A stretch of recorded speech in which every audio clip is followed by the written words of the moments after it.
semuanya, berjumpa lagi dengan kami di channel IR.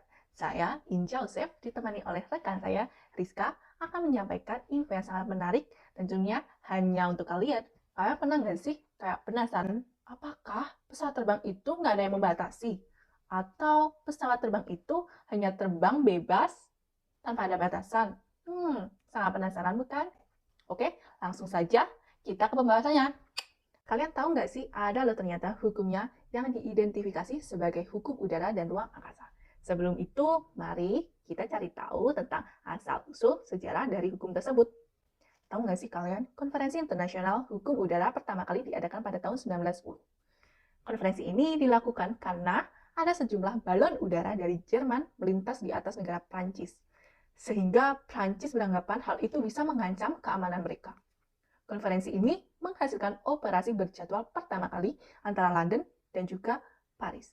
Sebenarnya, sejarah dari hukum ruang angkasa ini tidak jauh berbeda loh dari hukum udara. Dalam hukum ruang angkasa telah dibuat perjanjian ruang angkasa atau Space Treaty yang dibuat pada tahun 1967. Perjanjian ini dibuat karena Rusia telah meluncurkan Sputnik-nya pada tahun 1957 yang diikuti oleh pesawat ruang angkasa Amerika Serikat.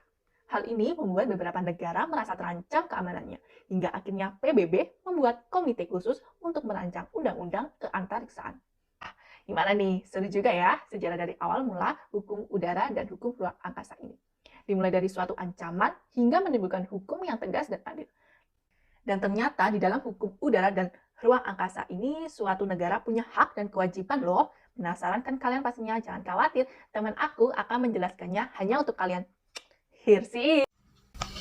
Oke, semuanya, mari kita beralih mengenai hak dan kewajiban negara di dalam hukum udara dan ruang angkasa. Yang pertama, negara memiliki hak kebebasan untuk membuat peraturan dan larangan terhadap penerbangan pesawat terbang di wilayah udara dan ruang angkasanya. Kedua, negara berhak mengawasi seluruh penerbangan yang melintas di wilayah udara dan ruang angkasa mereka, dan juga pengawasan terhadap benda-benda ruang angkasa yang terdapat di sekitar maupun di dalam wilayah udara dan ruang angkasa negaranya. Ketiga, negara berhak memanfaatkan seluas-luasnya potensi wilayah udara dan ruang angkasa yang mereka miliki untuk menyejahterakan rakyatnya, tetapi juga tidak boleh melanggar kedaulatan negara lain atau mengancam keselamatan dan keamanan negara lain. Keempat, negara berhak melakukan kerjasama secara regional maupun internasional dengan negara lain.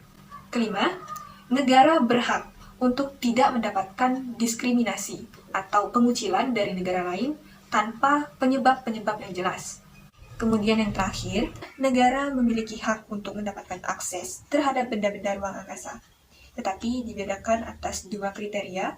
Yang pertama, dapat diakses secara umum, dan yang kedua, dapat diakses, namun harus memiliki izin khusus dari suatu negara ataupun suatu lembaga.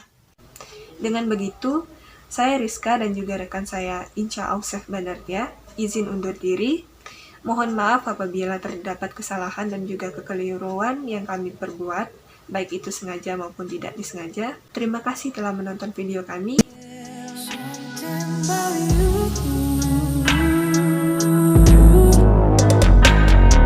Sometimes we had sex and then